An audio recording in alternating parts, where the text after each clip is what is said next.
No, and how do we react? I mean, we don't know what's happened here. We don't know the number of deaths. We don't know the sophistication of this attack. And you think the concert should go on because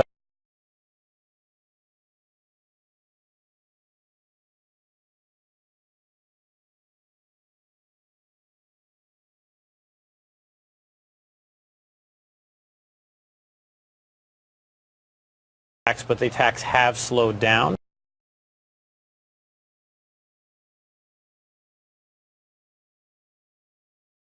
And I think over time, I think the British law enforcement will get their arms around this. Just one point, because you did bring up an interesting subject that is worthy of discussion right now. And to some extent, when terrorists carry out attacks like this, what they are looking for is attention. So people often ask, well, why do you cover it? Why are you even talking about it, since this is giving them exactly what they want?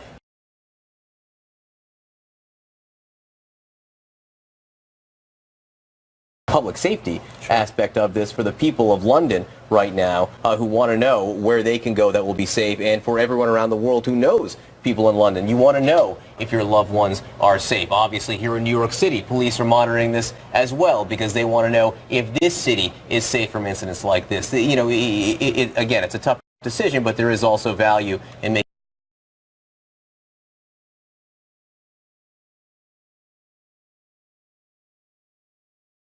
information. We've only received 8 lines of information from the law enforcement in London, the Met Police, sending out a few tweets overnight during the course of their investigation as this incident has been unfolding. The first one coming not long after it happened. It says, and I read it in a tweet from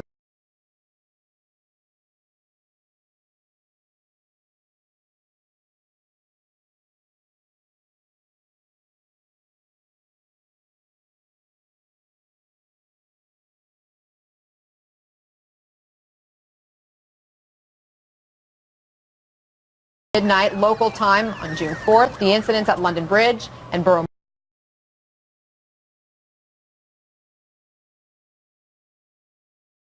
Mall is a stabbing not believed connected to the other 2 incidents, and then says we will release facts when we can. Our info must be accurate. We urge the public to remain calm but be alert and vigilant to anyone near an incident. Our advice is run, hide, tell. That's all they have put out in nearly 5 hours.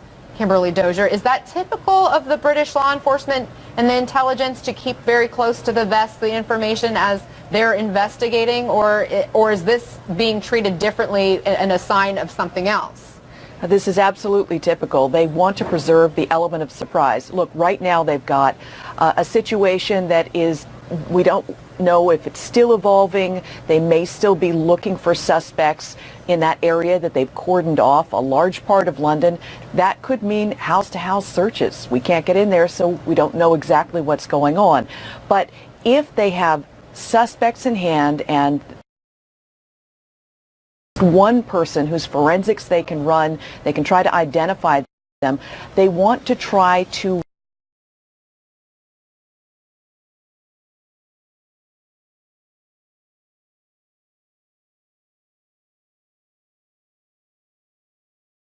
leak. That's why British officials were so upset right after the Manchester bombing when the name of the suspect leaked, because they hadn't finished rounding up anyone they thought might be associated to the man. So right now they've got this tension between, you know, yes, they want to share with their partners, the U.S. especially, but they also want to hold some things back because capturing the people who might be staging future attacks is their priority right now. All right, Kimberly Dozier, stay with us. We need to squeeze in a quick break. We are following breaking news right now. In London, a stabbing attack and a van plowing into pedestrians on the crowded London Bridge as investigators continue their investigation. And 5 minutes after we here in the United States heard about the attack. As we've been talking throughout the evening, the president often, that's his first place to go to communicate with the public is through Twitter. He sometimes is impulsive, offers up speculation, maybe without a lot of thought first. And yes, he did talk about people staying vigilant, people being smart, and he also talked about the travel ban, of course, which we've talked about throughout the evening. That's the ban that he asked for through an executive order. It's been shot down by the courts here in the U.S., and just earlier this last week, within the last couple of days, he's asked the Supreme Court, the U.S. Supreme Court, to review that ban and put it back into effect. And as this incident gets traction with people in America, I mean, what's the reaction to Mr. Trump trying to do this, trying to, his critics might say, score a point? Well, we're getting various reactions on both sides from it. Obviously, there are people that are condemning it. The ACLU, the American Civil Liberties Union, has condemned the tweet. We are also seeing people responding to the tweet saying that it's inappropriate, that he should have thought first, that he shot from the hips, so to speak. On the other hand, we're hearing from people who are supporting the president's words, saying that we need to be more vigilant here, that they support the ban, and they support the harder action, that the tougher stance that the president is taking against terrorism, protecting the borders here, and supporting his call for this travel ban. Diane, for the moment, as ever, thanks very much. We've got that live shot there for you coming to us from the Borough Market area of central London. At least one person has been killed. Several have been injured. Large areas of London in a state of lockdown. Several hospitals in a state of lockdown, walking wounded inside small, you'll recognize them, kind of Dickensian hotels in that area. Welcome. If you're just joining us, you're watching Al Jazeera with our open-ended coverage of what's going on in London. Now, here is what we know so far. There have been 2 incidents at London Bridge and the nearby entertainment area, Borough Market. Witnesses say a white van veered off the pavement and struck several pedestrians on the bridge. There was also a stabbing incident at the market. The police are calling them acts of terrorism. And the Prime Minister, Theresa May, has called an emergency meeting, a Cobra meeting, for later today. Photographs on social media showing 2 men lying on the ground after being shot by the police in Borough Market. One man appears to be wearing something that looks like canisters strapped to his body. At least 1 person is dead. 2 arrests have been made. The London Ambulance Service says a further 20 people have been taken to hospital. Well, the incident began when a white van came across London Bridge at high speed, about 50 miles an hour, maybe 70 kilometers an hour, making its way onto the pavement of the west side of the bridge, hitting a number of people. Police were then called to neighbouring Borough Market, which contains bars and restaurants. London Bridge Station has been closed. People in nearby buildings have been told to stay inside. Mariana Hond with the very latest. On a Saturday night, this part of central London is teeming with people. Emergency services and armed police responded quickly to find members of the public treating the injured as best they could. Witnesses say men drove this white van into pedestrians on London Bridge. They then reportedly got out of the vehicle and attacked people with knives on the bridge and in the surrounding area before escaping. Armed police shut down London Bridge and nearby underground stations. They then led dozens of people away from the scene with their hands above their heads. This footage was filmed inside a restaurant at the time.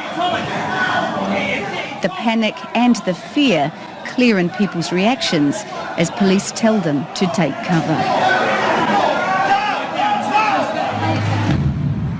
It comes less than 2 weeks after 22 people, including 7 children, were killed in a suicide bomb attack at the end of a concert at the Manchester Arena. And just over 2 months since 5 people were killed and more than 50 wounded when a man drove his car into pedestrians on Westminster Bridge. He stabbed and killed a police officer before police shot him dead. One thing that these last few attacks show us is the strain that the UK security services are under. The UK security services are some of the best in the world, but if you think about the numbers that came out recently, just a couple of days ago it was revealed that the security services have around 23,000 potential jihadists on the radar. 3,000 of these are under active surveillance. The rest The other 20,000 are considered residual risks. And if you consider that the last two attackers, Khalid Masood in Westminster and Salman Abedi in Manchester, were both known to authorities but placed on the residual risks list, you can see the size of the problem here. There are 19,998 other people like Masood and Abedi who the authorities simply don't have the manpower to keep tabs on. The hunt for the suspects took police a short distance to London's Borough Market, where gunfire was exchanged, and then south of the River Thames to the Vauxhall area. Heavily armed police are now patrolling an ever-expanding police cordon as the hunt for the attackers continues. Miriam Nahond, Al Jazeera. Sonia Gallego live for us on the streets of London. Sonia, worryingly for the Met, worryingly, I guess, for the government as well, all the people they're trying to get to, all the people they're trying to find here, unaccounted for.